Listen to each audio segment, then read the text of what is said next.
안녕하세요. 크리스찬 나우 김은교입니다. 여러분, 월드컵 보시느라고 밤잠을 이루시지 못하는 분이 많을 것 같습니다. 그렇지만 세월호 참사를 잊으면 안 될 것 같습니다. 유가족들 곁에서는 우리가 말을 극도로 조심하고 또한 우리가 미움을 드리면서 위로를 해야 되겠죠.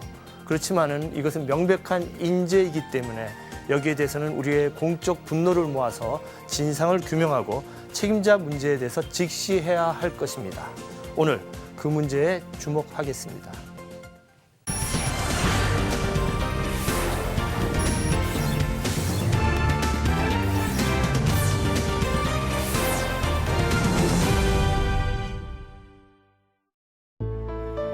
세월호 침몰 사고가 발생한 지 2달여가 지났습니다.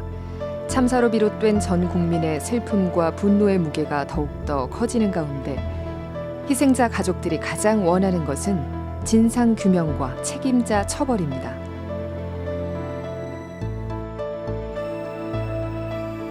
이런 가운데 시민사회단체들이 유가족들에게 힘을 실어주는 촛불 집회를 개최하고 있고 신학교 학생들과 교수들도 진상규명을 촉구하는 대열에 적극 동참했습니다. 이는 한국교회에서 매우 이례적인 일입니다. 또 유가족들은 NCCK를 비롯한 한국교회가 세월호 특별법 1000만 서명운동에 앞장서 줄 것을 호소했습니다. 여전히 10여 명의 실종자가 발견되지 않고 있는 가운데 브라질 월드컵이 개최되고 한국 경기가 시작됐습니다. 축제의 열기가 뜨거운 가운데 세월호는 우리에게 이렇게 이야기하고 있습니다. 네, 바로 이렇게 월드컵 문제로 떠들썩할 때 오히려 우리가 세월호 참사를 더 기억해야 할 것입니다. 그래서 오늘 그 문제에 대해서 귀한 이야기를 해주실 두 분의 손님을 모셨습니다. 먼저 도시공동체연구소 소장이시고 세월호 참사 진상규명 촉구에 동참하고 계신 장신대 성석환 교수님 나와주셨습니다. 교수님 감사합니다. 안녕하세요. 네, 고맙습니다. 다음으로 서울제일교회에서 담임하고 계시고 그리고 또 세월호 참사 유가족들을 지속적으로 위로하고 계신 NCCK 인권센터 소장 정진우 목사님 함께해 주셨습니다. 목사님 감사합니다. 예, 반갑습니다. 목사님, 저 NCCK에서 5월 28일 날 유가족들을 만났다고 얘기를 들었습니다. 예, 어디서? 예, 국회에서 국회에서 농성을 하고 있는데 그렇구나. 저희가 찾아가서 뵀습니다. 예, 그런데 그 며칠 지나서 6월 10일 날 그 전에 이제 오종현 목사하고 정광훈 목사가 이제 이상한 망언을 했어요. 그래서 이제 유가족들이 9분이 이제 고소를 하는 이런 사태가 생겼어요. 유가족들이 마음이 굉장히 아프실 것 같은데 유가족들을 대하시면서 어떤 마음을 느끼셨는지요? 예, 뭐 우리가 어떻게 그분들의 마음을 다 헤아릴 수 있겠습니까? 네네. 우리도 다 자식을 키우는 심정인데 네네. 사람의 말로는 위로할 수 없는 것 아니겠어요? 네. 우리 국민들이 다 그렇게 느끼고 있는데 네. 일부 몰지각한 목회자들이 네. 유족들에게 참 지울 수 없는 그런 망언을 해서 네. 그분들의 상심이 정말 크죠. 예. 제가 뵀을 때도 네. 유족들이 그 문제에 대해서 많은 언급이 있으셨습니다만 저는 얼굴을 들 수가 없었습니다. 같은 목회자로서 왜 이런 정말 부끄러운 일들이 우리 교회 안에서 벌어져야 하는지 정말 참담한 심정이었고요. 지금이라도 빨리 가서 유족들에게 용서를 구하고 또 사죄를 하는 것이 맞는 것이 아닌가 그런 생각이 들고요. 또 이런 일이 반복되지 않도록 해당 교당에서는 적절한 어떤 조치를 취해야 교회가 이런 부끄러움을 조금이라도 벗어날 수 있지 않을까 그런 생각을 해보게 됩니다. 네, 그렇군요. 근데 현재 세월호 참사 1천만 서명 운동이 확산되고 있고요. 예. 그리고 또 지난 6월 17일에는 토론회도 이렇게 있었다고 예, 합니다. 예. 근데 뭐 이제 일시적인 뭐 토론회나 서명 운동 끝나면 아무것도 아니면 의미가 없잖아요. 예, 뭔가 예. 지속적이고 예. 이런 행동이 있어야 되는데 예. 어떻게 네트워크를 만들어서 이 일을 해나가실 생각이신지요? 예, 현재도 이제 한국기독교교회협의회 우리가 NCCK라고 하는 그 단체를 중심으로 해서 거기 정의평화위원회가 이 일의 책임 부서로 나서고 있고요.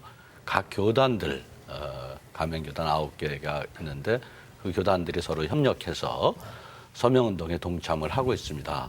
또 여러 기독교 사회선교 단체들 거리에 나가서 서명도 받고요. 그런 노력들을 계속하고 있죠. 사실 말이 1,000만 명이지 적은 수는 아닙니다. 쉽게 될 수 있는 것은 아니고요. 정말 국민들이 다 마음을 모아주셔야 가능한 것이라고 생각이 들고 특별히 교회가 가지고 있는 네트워크를 적극적으로 활용하는 것이 참 중요한 일이라고 생각을 합니다. 다행스럽게도 많은 교회들이 적극적인 참여 의사를 보이고 또 실제로 참여해주고 그러셔서 저희들이 운동을 펼치는데 굉장히 큰 힘을 얻고 있고요. 또 저희가 어떻게 하면 이 문제를 해결할 수 있겠는가 하는 토론회를 열었고요. 또 NCK로서는 유족들의 입장에서 어떻게든 그분들이 원하시는 것들, 그분들의 마음의 위로가 될 수 있는 건 뭐든지 해야 되겠다. 그런 생각을 가지고 있습니다. 제가 소장으로 있는 한국기독교교회협의 인권센터는 범국민대책위원회에 가입해서 교계와 또 범국민대책위원회 사이에 소통 가교 역할을 해서 기독교와 또 온 국민이 함께 이 문제를 해결하는데 저희들이 힘을 보태고 있죠. 네네. 1천만 서명운동이 쉽지 않을 것 같은데 정말 교회에서 예배 끝나면 다 참여할 수 있도록 이렇게 그렇습니다. 셀별로 구역별로 정말 모두가 참여하면은 또 어떻게 보면 이 교회의 힘이 모아지면 또 어떻게 보면 또 그렇게 어렵지 않게 할 수도 있는 문제가 아닌가 저는 생각을 해봅니다. 자, 오늘 우리가 세월호 유가족을 직접 모시고 그 얘기를 듣고 싶었는데요. 일정이 서로 맞지가 않았습니다. 그래서 우리가 미리 찍어둔 영상이 있어서 그 영상으로 유가족들의 마음을 대신할까 합니다. 아울러서 지난 6월 17일 NCCK에서 세월호 참사 진상규명 토론회가 있었습니다. 그 영상도 함께 보시겠습니다. 몸도 마음도 지친 세월호 참사 유가족들. 그들이 현재 가장 두려워하는 것은 이 비극이 점점 국민들 마음속에서 잊혀지는 것입니다.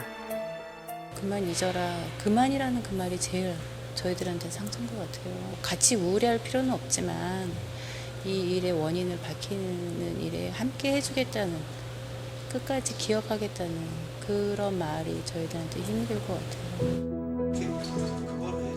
이 때문에 유가족들은 한국교회가 진상규명을 위한 일에 적극 앞장서줄 것을 호소하고 있습니다. 그리고 절망과 상처를 주었던 일부 목회자들의 부적절한 발언에 대해서도 항의했습니다. 믿는 사람으로서는 좀 이해는 돼요, 사실. 믿는 사람으로서도 지금은 적절한 얘기 근데 아니죠. 믿지 않는 사람들이 더 많기 때문에 그분들은 이제 앞으로 더 이제 목사님들에 대해서 더 안 좋게 생각하고 이렇게. 이런 가운데 지난 17일 기독교회관에서 세월호 참사 진상규명을 위한 공개 토론회가 열렸습니다. 먼저 구조 과정에서 드러난 문제점들이 집중 제기됐습니다. 내용에는 배가 가라앉은 뒤 떠있던 선수를 왜 잡지 않았는지와 해군 구조 잠수정과 고성능의 다이빙벨, SSU와 UDT의 즉각적인 투입이 왜 이뤄지지 않았는지, 일반인 승객 수보다 훨씬 많은 자동차들의 소유주는 누구인지 등의 의문점을 제시했습니다. 그러면서 진상규명의 증거로 삼기 위해서는 꼭 세월호 선체를 보존해야 한다고 강조했습니다. 연안에서 바로 섬과 섬 사이에 빤히 보이는 곳에서 배가 물속으로 기울어진 이후로 단 한 사람도 구조하지 못한 한국가가 무능했을 때 얼마나 선량한 많은 사람이 피해를 당할 수 있는지를 보여주는 너무나 억울한 사건입니다. 이어 정청래 의원은 정치권의 이해관계로 국정조사 특위는 만족할 만한 성과를 내지 못할 가능성이 높다며 범국민진상조사위원회를 구성해 수사권을 부여해야 한다고 말했습니다. 이는 국회의원들에게 맡길 것이 아니라 국민적 저항이 중요하다는 뜻입니다. 여기서 핵심 쟁점이 있습니다. 세월호 특별법에서 만들려고 하는 범국민진상조사위원회에 자체 수사권을 줄 것인가, 조사권을 줄 것인가, 어떻게 할 건가, 이런 부분입니다. 한편 세월호 진상규명을 위한 활동들을 정치적인 것으로 폄훼해서는 안 된다는 의견이 나왔습니다. 모든 진상규명에 대한 시도라든지 문제제기가 정치적 시도다, 당리당에게 따른 것이다라고 보는 것은 좀 위험한 시각일 수 있다는 생각이 들고, 가족들의 표현을 빌면은 이거는 어떤 정치 세력이 아니라 국가기관으로서의 국회, 국가기관으로서의 정부가 어떠한 역할을 했었어야 됐고 어떠한 역할을 해야 되느냐에 대한 문제제기라고 받아들여 주셨으면 좋겠다는 생각이 듭니다. 영상을 통해서 NCCK와 한국개신교가 얼마나 열심히 이 문제에 참여하고 있는가 느낄 수 있었습니다. 근데 이번 참사를 계기로 조용히 있던 우리 신학생들과 또한 그 신학대학교 교수님들이 힘을 모으고 있는 이러한 모습을 봅니다. 장로의 신학대학교 교수평의회가 2001년 이후에 13년 만에 시국성명을 냈습니다. 여기에 참여하신 우리 성석한 교수님 말씀을 좀 들어보고 싶습니다. 어떻게 이렇게 진행되는지 좀 말씀 듣고 싶습니다. 사실 뭐 개인적으로 말씀을 드리면 참여했다기보다는 저도 이제 장신대 평의회 회원이기 때문에 뭐 토론도 참여하고 이렇게 했습니다. 그리고 저희 학교에서 낸 그 성명서는 시국 성명서가 아니고 그 한국 교회에 드리는 서신. 이렇게 이제 저희가 되어 있고요. 저희가 처음에 이것을 논의할 때 많은 그 시니어 선생님들께서 좀 너무 늦었다는 생각을 갖고 계셨습니다. 근데 저희가 논의를 거듭하면서 늦었음에도 불구하고 신학생들을 가르치는 선생들로서 또 신학을 이 시대에 가르치는 신학자로서 책임을 그래도 늦었지만 다 해야 되겠다. 이렇게 논의를 거듭해서 이번에 그러한 입장을 발표하게 되었습니다. 네. 그 장로의 신학대학교 홈페이지에 들어가면 장신대 교수평의회 세월호 참사에 대한 우리의 고백이라는 타이틀의 이 서신이 떠 있습니다. 그리고 또 이제 한국기독교윤리학회에서 이 교계에서는 처음으로 이 학회적 차원에서 학자들이 또 이번에 또 시국선언에 동참하셨는데요. 이 두 양쪽을 다 참여하시면서 그 시국선언에서 양쪽에 또 공통적으로 들어있는 어떤 대안도 있을 테고 여러 가지 그 이야기들이 있을 텐데 그 이야기를 듣고 싶습니다.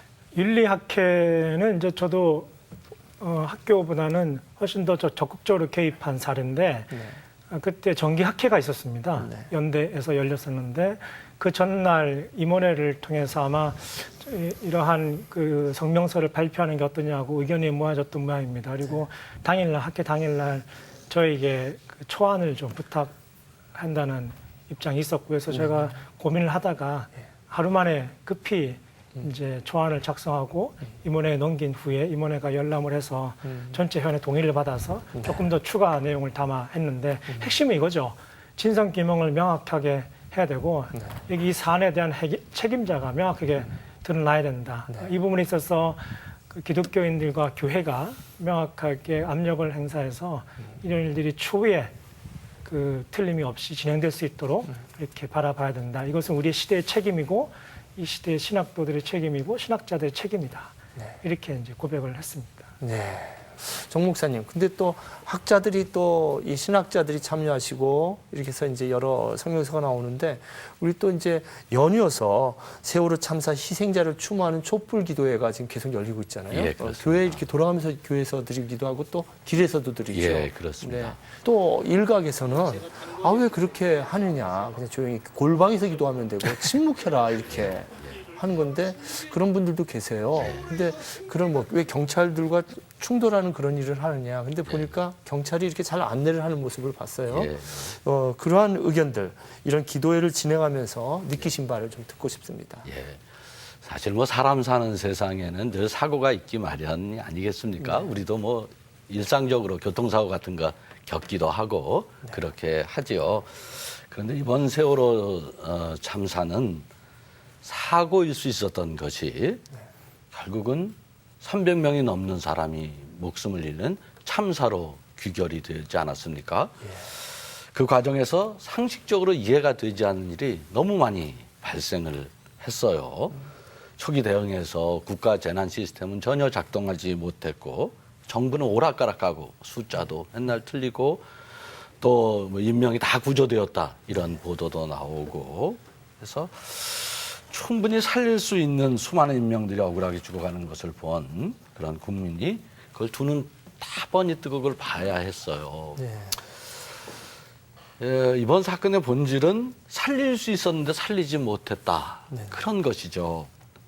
모두가 우리가 사는 이 사회가 뭔가 큰 문제가 있구나. 네네. 우리가 살고 있는 이 국가에 뭔가 큰 병이 들었구나. 그것을 우리가 깨닫게 된 것이고요. 네. 초기에는 뭐 진짜 탑승 인원조차 세지를 못할 정도로 네네. 혼미하고 또 경찰서에 있어야 선장은 해경 간부 집에서 네. 잠을 자는 이 어처구니 이상한 일이 한두 가지가 아니었지 않습니까? 사고 시간도 공문서마다 다 달라요. 네. 이게 어떻게 된 걸까? 구조된 사람들은 일반 어선에 의해서 구조됐지 해경은 한 명도 구조를 하지 못하고 그런 상황 속에 있습니다. 이런 걸 보면서 다시는 이런 일이 반복돼서는 안 된다. 그래서 사람들이 진상규명을 요구하는 것이고요. 촛불을 드는 것은 그런 간절한 심정들, 마음들이 모여서 그렇게 촛불을 드는 것이라고 생각을 합니다. 경찰, 저는 당부를 드리고 싶은데요. 정말 이거는 무슨 국민이 따로 있고 경찰이 따로 있고 정부가 따로 있고 여야가 따로 있는 문제가 아니라 네. 우리 사회를 어떻게 한 단계 더 안전한 사회, 그런 사회로 만들어갈 것이라는 과제와 관련돼 있다고 생각이 들고요.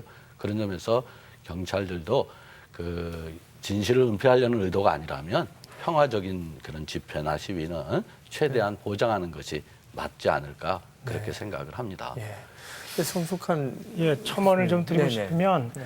우리가 물론 이 문제를 두고 하나님의 위로와 또 평화를 간구하는 기도를 골방에서 하거나 교회 안에서 진실되게 해야 되겠죠.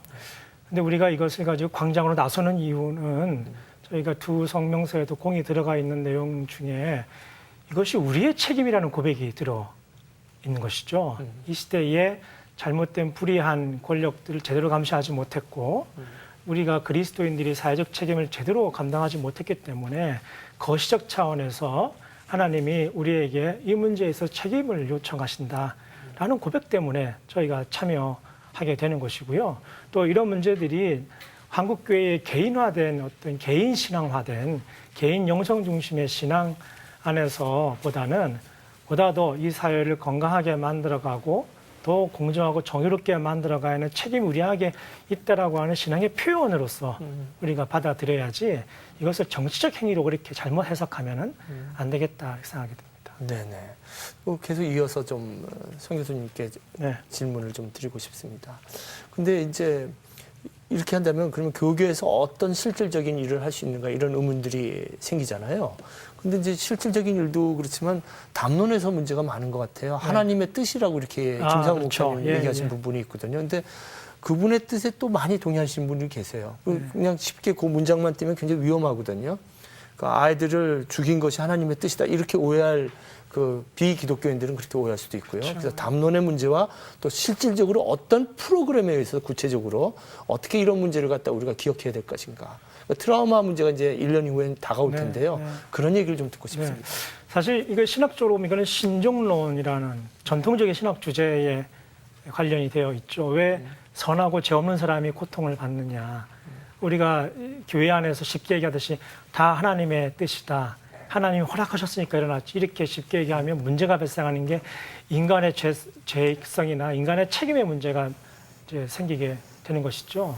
이번 문제는 그렇게 우리가 최근에 뭐 총리 후보자께서도 이상한 말씀을 하셔서 그 연장선상에서 보면은 저는 이것을 총체적으로 봤을 때 이러한 일련의 사태들이 기독교인들이 기독교 공동체 안에서 상식으로 갖고 있다고 하는 그 소위 상식이라는 것이 교회 바깥에 나갔을 때 얼마나 비상식적인 것인가를 확인하는 계기가 됐다 생각을 해보는 것이거든요.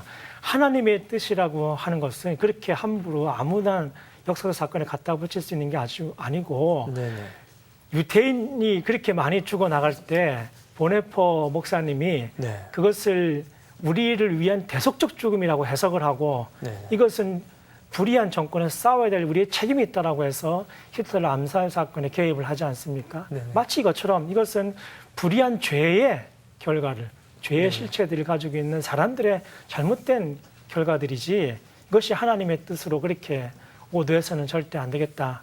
그런 말씀을 드리고 싶고요. 지금도 고통 가운데 하나님 함께 계시고요. 아직도 건져 올리지 못하고 우리 아이들과 그 부모들의 눈물 속에 하나님이 여전히 함께 동참하고 계시기 때문에 한국 교회가 그 아픔에 동참을 해야 되는 것이죠. 네네. 뭐 정말 해야 할 일이 참 많은 것 같습니다. 근데 실질적이고 구체적인 얘기를 좀 우리가 마지막 얘기로 좀 모셔 듣고 싶습니다. 세월호 특별법, 그리고 또 세월호 특검, 이런 문제가 아직도 전혀 해결이 안 돼서 유가족들이 좀 문제를 앓고 있는 것 같습니다. 이제 앞으로 어떻게 한국 사회가 어떻게 패러다임이 바뀌어야 될지 구체적인 얘기를 우리 정 목사님 말씀 듣고 그다음에 성 목사님, 우리 성 교수님 말씀 듣겠습니다. 예. 일단 앞에서 성 교수님도 말씀을 주셨습니다만 이 억울한 죽음을 그걸 헛되이 보내서는 안 된다, 그런 생각이 듭니다. 이번 참사를 보면서 사람들은 자연스럽게 돈보다 생명이라는 손팻말을 들고 거리에 나오지 않았습니까? 저는 문제의 본질을 가장 잘 드러낸 그런 표현이라고 생각을 합니다. 우리 사회가 보다 생명 중심적인 사회로 어떻게 바뀌어갈 것인가, 거기에 초점을 맞춰야 될 것 같고요. 이를 위해서는 먼저 교회가 우는 사람들과 함께 울라 하는 그런 심정으로 세월호 아픔을 함께 나누는 것이 중요하다고 생각이 들고요. 희생당한 분들, 그 가족들 돕고 지원하는 일도 해야 되겠지요. 그러나 무엇보다도 먼저 급한 것은 앞에서도 여러 번 말씀이 있었습니다만 진실을 규명하는 것이 제일 먼저여야 된다고 생각이 듭니다. 그래야 그거에 따른 올바른 처방이 나올 수 있을 테니까요. 진실 규명에 우리 모든 성도들이 같이 서명에 동참해 주시고요. 또 진실 규명을 책임을 가진 분들이 그 책임을 잘 감당할 수 있도록 기도하고 감시하고 지원하는 일이 급한 일이 아닐까, 그렇게 생각해 봅니다. 네, 지금 국정조사가 진행되고 있는데 현재 그 추이를 봐서 제대로 될 것 같지가 않습니다. 그리고 정치인들의 손에만 맡겨둘 수가 없는 형편이라고 좀 생각을 하고 그 교회 연합기관들이 주도적으로 일을 해나가고 또 말씀하신 대로 범대위와 함께 복을 맞추셔서 이런 일들이 제대로 갈 수 있도록 특검까지도 진행될 수 있도록 하면 좋겠는데, 문제는 뭐냐면 지역교회나 일반 회중들에까지 이런 필요성이 전달되지 못하고 있다는 것이 더 어려움인 것 같습니다. 그래서 작은 기도문이나 작은 취지문 이런 것들을 좀 제작 배포해서 각 교단총회와 협력을 해서 구역 예배라든가 회중들이 작은 기도라도 함께 동참할 수 있는 그런 실천적이고 구체적인 방식이 좀 나오면 좋겠다. 그리고 제가 얼마 전에 어떤 제안을 드린 것은 교계의 모든 행사나 이런 연합기관 행사에 416이라고 하는 상징적 숫자를 계속 개입을 하자. 그래서 모든 행사에 416이라는 심벌을 넣어서 이것을 잊지 않는다는 그런 상징적 의미를 좀 제고하자. 이런 제안을 드린 거 있습니다. 그래서 문화적 방식이나 문화적인 어떤 상상력을 동원해서 이 사건의 신학적 의미를 우리가 잊지 않도록 그렇게 하면 좋겠다 생각이 듭니다. 네네. 여러분, 트라우마라는 정신적 외상이라는 그 증환을 아시죠? 조사에 따르면 광주 민주화 항쟁 이후에 30년, 20년이 지나서 그 아픔이 다시 살아난 경우도 있고요. 2차 세계대전 이후에 50년이 지난 이후에도 잠재되었던 그 고통이 폭발되어서 한 인간과 가족을 괴롭혔던 그러한 사건들이 있습니다. 정말 이 트라우마를 생각하면은 우리 교계가 진짜로 우는 자들과 함께 울어야 할 시대가 아닌가, 이렇게 생각을 해봅니다. 오늘 귀한 말씀 두 분 감사합니다. 고맙습니다.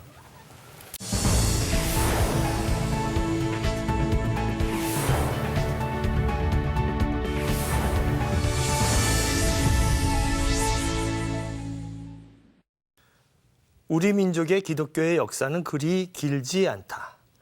그럼에도 불구하고 다양한 얼굴을 지녀왔다. 그 다양한 얼굴 속에서 조현이 추구하고자 하는 것은 이 민족의 상식적 삶을 윤택하게 만들려고 노력했던 토착적 기독교 사상가들이다. 돌 김용옥. 김용옥 선생님께서 이렇게 소개했던 이 책, 울림이란 책, 주목해야 될 책 같습니다. 이 책을 쓰신 한겨레 신문 조현 기자님 모셨습니다. 조현 기자님, 안녕하세요. 네, 안녕하세요.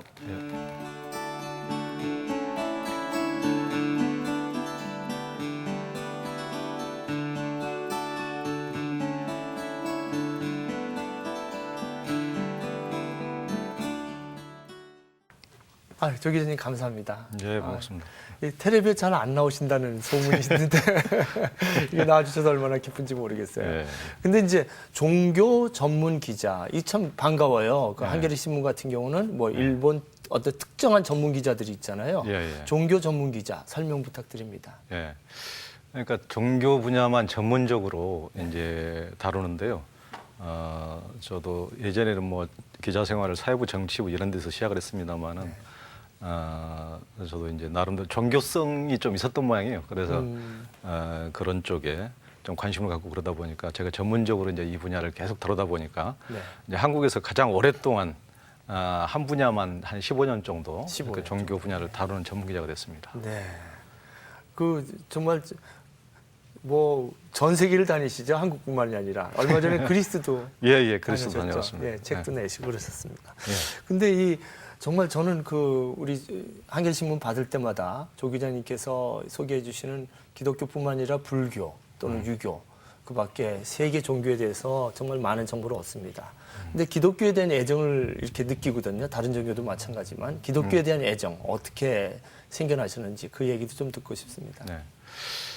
뭐 어렸을 때 그 우리 대부분의 경험이겠지만은 어렸을 때 저희들 뭐 주변에 주일학교나 이런 게 많아가지고 저도 아주 어렸을 때 저희 집에서 제일 먼저 제가 한 6살 때 교회를 다니기 시작한 것 같아요. 네. 그 멀리 한 10리 떨어진 교회를 네. 희한하게 그렇게 멀리 교회를 다니고 그랬었는데 그러면서 저도 지금은 뭐 교회를 제가 안 나갑니다만은 한 대학교 때까지는 교회를 다녔고 네. 저희 가정에서 이제 제가 가장 먼저 교회를 다녔는데 실은 지금은 그 저희 가족들이 다 그 어머니고 형제간들이 다 교회를 나갑니다. 네. 교회를 이제 나가고 있고 그래서 이제 늘 또 저희 어머니가 또 저를 위해서 늘 또 기도를 하고 사시기 때문에 항상 가슴으로 느끼고 있죠. 예. 근데 전 이 책 제목이 너무 이 책을 처음 이렇게 받았을 때 이거 참 제목이 너무 좋은 제목을 이렇게 택하셨어요. 예. 울림. 예. 이게 작가라면 다 한 번쯤은 이런 시도 쓰고 싶고 또 문장에 한 번씩 인용했던 단어가 아닐까 싶은데 책 제목으로는 처음 나온 책인 것 같은데요. 어떻게 이 울림을 택하셨는지요? 예. 그러니까 그 이후로는 그 울림이라는 제목을 단 책이 있었는데 아마 제가 알기로는 이제 처음 제가 단 제목인데 네. 저는 이제 그 책을 이제 24명의 돌아가신 그 기독교 선지자 영성가들, 네. 한국의 근현대 네. 그런 분들을 쭉 발자취를 취재 다니고 이러다 보니까 네. 그러니까 너무 삶이 감동스럽고 그러니까 요즘은 어떻게 보면 이제 말이 넘쳐나는 사회인데 말이 아니고 그분들은 삶 속에서 너무 그 채취가 그 기막힌 삶의 채취가 느껴져 가지고 네. 그 제목 외에는 달리 그걸 설명할 길이 없더라고요. 굉장히 깊은 울림을 저한테 줬기 때문에 그분들의 어떤 24분의 어떤 선지자 영성가들이 보여준 삶을 단 한마디로 표현을 하는 것은 울림밖에 없었던 것 같습니다. 그렇구나. 너무 좋은 제목이에요. 근데 이제 단어를 뭐 정말 낡은 단어, 오래된 단어가 아니라 이렇게 새롭게 의미를 줘서 아주 참 읽고 싶은 책이 되고 있습니다. 근데 이 책 보면 주로 이제 작가도 있고, 곤정생 같은 작가도 있고, 또 의사, 장기려 같은 분도 있고, 또 목사님들이 많으시고요. 네, 그렇죠. 그 다음에 이제 또 독립운동가 김야경 같은 분도 계시고, 영성가, 이제 이용도 그렇죠. 목사님 같은 분도 있고, 이렇게 다양하게 이렇게 나오는데, 정말 그분들의 핵심을 이렇게 모아서 이렇게 놓은 책인데요. 120년의 한국 기독교 역사를 이렇게 인물별로 볼 수 있는 귀한 책이라고 생각합니다. 여기서 좀 강조하고 싶으신 인물이 있으면 한번 말씀 듣고 싶습니다.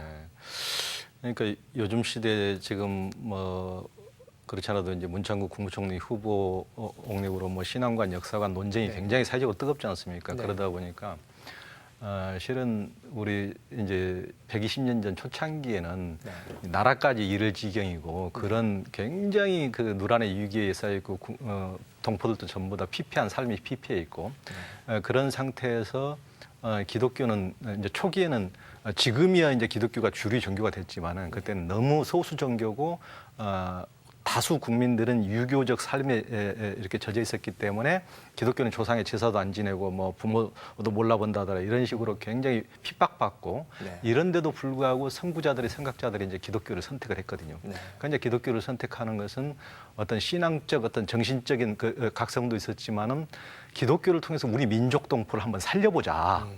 그건 이렇게 옛날 종교, 옛날 구시대 것으로는 도저히 안 된다. 이 민족을 한번 갱생시켜보자는 그런 게 있었거든요. 그렇기 때문에 남강 이순이라든가 규암 김야견이라든가 김교신이라든가 이런 분들이 그러니까 그분들에게는 신앙과 민족 동포가 둘이 아니었단 말이에요. 그렇죠. 그러니까 신앙이 저 멀리 있는 이스라엘의 신앙이 아니고 바로 이 땅에 와가지고 기독교의 본질을 이 땅에서 되살려가지고 이 땅을 한번 살려보고 네. 이 나라를 살려보고 이 민족을 살려보자 그런 의미였기 때문에 지금처럼 이분법적으로 어떤 식민사관에 젖은 사람처럼 어떤 뭐 기독교의 어떤 승리주의 어떤 그런 게 아니고 네네. 이 땅의 기독교를 통해서 이 땅을 살려보고 이 민족을 살려보고 주간 이 동포를 살려보자는 것이었기 때문에 네. 제가 이제 그분들에게 남강 이승우라든가 규양 균양이라든가 김유신 이분들에게 굉장히 그런 뜨거운 열정 네. 그런 것들을 발견했기 때문에 그분들을 굉장히 강조를 해서 좀 쓰게 됐습니다. 근데 이제 이번에 그 문창극 우리 총리 예정자의 말에 의하면 이제 세 번의 동영상 보면 다 윤치호 씨를 강조하고 그렇죠. 있거든요. 근데 보면은 거기서 이제 말씀이 그냥 발언에 써 있는 것이 또 말씀하신 거지 친일 운동했던 사람이지만 기독교인이다 이렇게 하면서 얘기하는 것이 그러니까 친일해도 기독교인이면 괜찮다 이렇게 얘기를 하거든요. 근데 윤치호라는 그 분의 일기나 전집을 읽어보면 김교신하고 아주 대비가 되잖아요. 그렇죠. 그래서 오히려 윤치호보다 김교신을 좀 인용했다면 그분이 좀 돋아 보였을 텐데 그러니까요. 김교신은 어떻게 좀 얘기하고 생각하고 계신지요? 김교신 얘기를 좀 듣고 싶습니다. 김교신이야말로 뭐 제가 보기에는 그 아마 전 세계 기독교인 중에서도 네. 굉장히 뭐 독보적인 존재라고 저는 생각합니다. 아주 어린 나이에 뭐 아주 10대 때 그분도 결혼을 해서 뭐 8남매나 두고 이렇게 양정고등학교 선생을 지리 선생을 하면서 그 많은 농사도 같이 짓고 이렇게 살았지만은 불과 44살에 이렇게 돌아가셨거든요. 네. 그렇게 일찍 돌아가신데도 불구하고 성소 조선을 만들어 가지고 네. 그 이스라엘에서 난 종교, 유럽의 종교와 한국 이 땅을 그대로 딱 접목을 시켜요. 성소와 조선을 하나로 접목시킨 사람이거든요. 네네. 그래서 김치국 나는 된장국 나는 우리가 기독교를 해야 된다. 네네. 그래서 이 땅에서 기독교가 태어나야지 우리는 이스라엘의 기독교가 아니다. 이 땅에서 예수님이 살아나야지. 그래서 이제 그분은 굉장히 그 국제적인 감각도 뛰어났어요. 그때 네. 그 무슨 고등학교 교사 월급이 몇 푼이나 되겠어요. 런던 타임즈까지 그 시대에 읽거든요. 지금 우리처럼 지식인들도 돈 내가지고 그렇게 보는 사람도 많지 않은데 네네. 그 시대 런던 타임즈까지 볼 정도로 국제적인 감각이 있으면서도 굉장히 학생들을 늘 궁궐이나 문화유적지를 데리고 다니면서 너희들이 우리 민족에 대해서 알아야 된다. 네네. 그래서 우리 민족 자존감을 심어주고 네. 그래서 손기정 같은 사람이 손기정이가 바로 그 김교신의 제자 아닙니까? 그렇습니까? 그러니까 마라톤 손기정이 손기정이 베를린에서 42.19km를 뛸 때 나중에 인터뷰를 했는데 네. 자기는 우리의 스승 김교신 선생만을 생각하면서 뛰었다. 그러니까 그 사람이 우리 민족은 이렇게 다 떨어지고 이렇게 낡아 빠지고 이렇게 피폐한 이런 게 아니다. 네, 우리 네. 민족도 웅원한 기상이 있고 네네. 네 안에는 그런 힘이 있단 말이야. 그래서 그렇게 용기를 불어넣어 줬거든요. 네. 그래서 나는 우리 선생 김교신 선생만 생각하고 이렇게 마라톤을 뛰어서 내가 1등을 먹었다고 그렇게 했거든요. 그러니까 김교신 같은 분은 이제 끝에 말년에는 함흥에 가가지고 그 공장에 가서 다 죽어가는 노동자들을 위해서 헌신적으로 남모르게 이렇게 봉사하다가 네네. 그 결핵 환자들 이렇게 돌보다가 자기도 그 병에 걸려가지고 죽었거든요. 네. 그러니까 그런 분들은 어떤 뭐 카톨릭 같은 데서 성인 열전도 쭉 많이 나오고 그러지만은 예. 김교신 같은 성인은 정말 찾아보기가 어려운 성인입니다. 대단한 인물이죠. 예. 바로 저는 이제 이 책을 읽으면서 우리 한국 기독교가 주류가 사실은 이런 분들에 의해서 주류가 형성된 것이 아닌가. 겉껍데기 막 소란하고 이런 것이 아니라 그렇다면은 앞으로 이러한 그 운둔 영성가와 또 독립운동가와 또 깊이 있는 이런 스승들, 목사님들, 작가들 이들로 인해서 한국 사회가 이끌어져야 된다고 생각하는데 안타깝게 요즘에 망언하시는 분들이 계시고요. 그죠? 정말로 이게 그분들의 이름을 하나하나 언급하기도 참 마음이 안타까운데요. 이런 상황들, 특히 세월호 참사 사건 이후에 그 망언이 늘어났어요. 어떻게 보시는지요? 그러니까 저는 그게 그 원래 기독교도 네. 실은 이스라엘의 예수님의 기독교가 네. 로마라는 대제국이 국교로 받아들이면서 그냥 힘이 생기고 그러면서 기독교가 전혀 다른 기독교가 되어버렸잖아요. 그 카톨릭이. 네네. 카톨릭이 이제 국교가 되면서 네. 전혀 다른 기독교의 본질이 또 사라져버렸단 말이에요. 음. 그 힘을 대권력을 갖는 그냥 권력의 수호 집단이 되어버렸단 말이에요. 네네.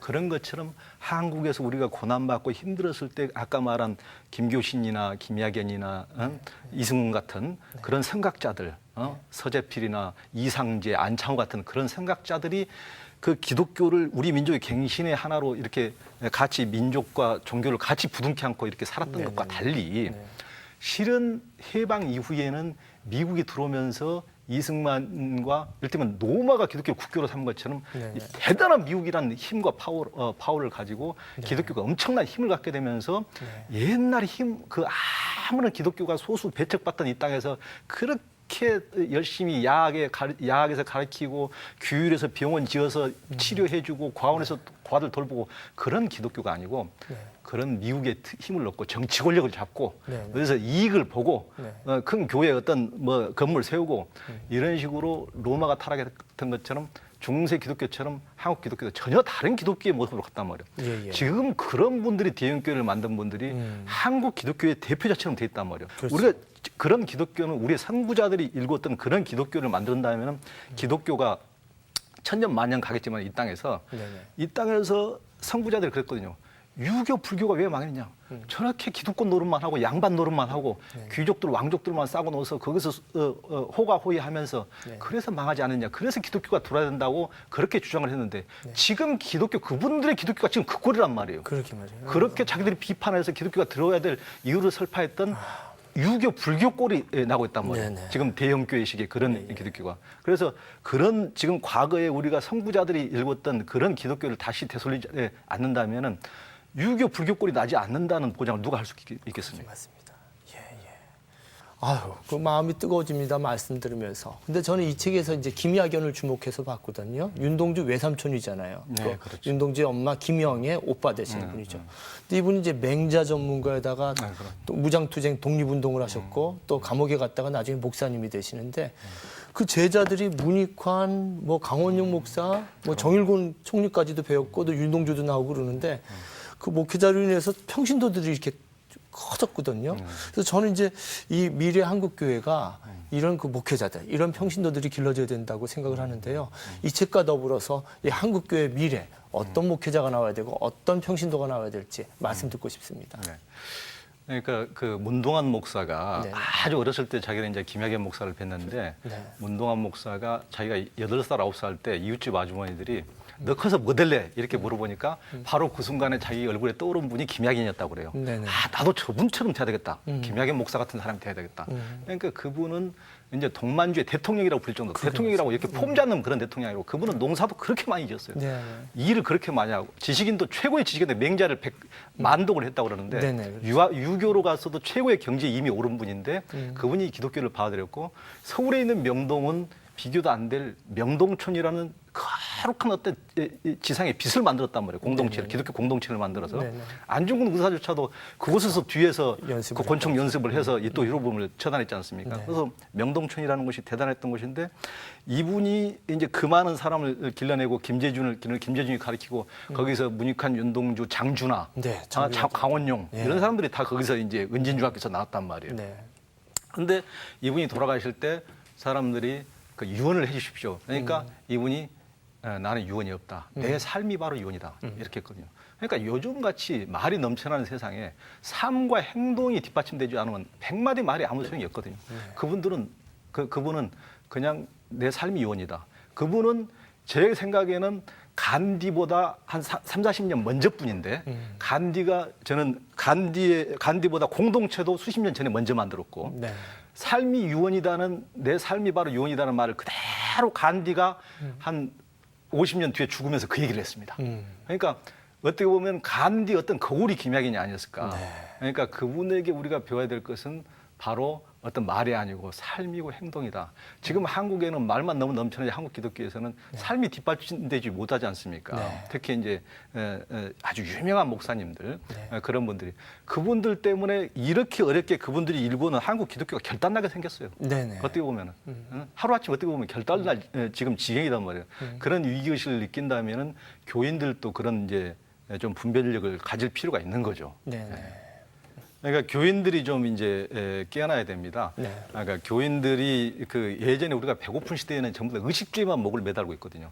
그리고 한국 교회가 전혀 자리 잡지 못할 때는 성장, 건물, 전도에만 목을 매달았거든요. 이제는 한국 교회가 굉장히 많이 컸고 주류 종교에 들어섰기 때문에 성숙해야 될 단계입니다. 교인들도 성숙해져야 되거든요. 그냥 막 크다고 전부 다 달려들고 무슨 유명하다고 달려들고 이렇게 가서는 안 되거든요. 그러면 어떤 나쁜 것에 교회가 타락하는 데도 교인도 같이 일조하는 것입니다. 그렇기 때문에 골목에서 아름다운 교회를 만들어가고 그 공동체를 아름답게 일고 자기 삶 속에서 뿌리내리게 하고 그 기독교를 교인 한 분 한 분이 골목에서 자기 적은 교회에서 꽃을 피워나가야 될 때거든요. 이제는 기독교도 그렇게 해야 될 때가 됐습니다.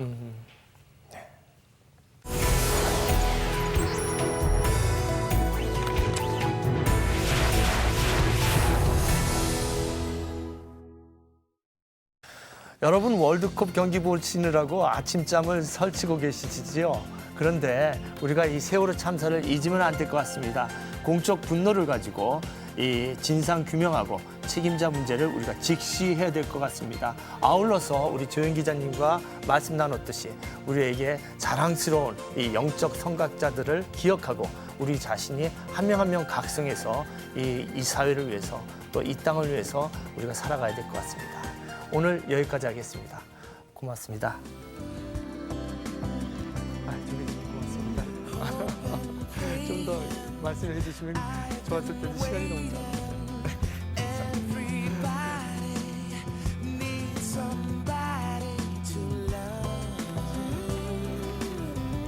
텔레비 고맙습니다. 첫 방송이 될 것 같아요.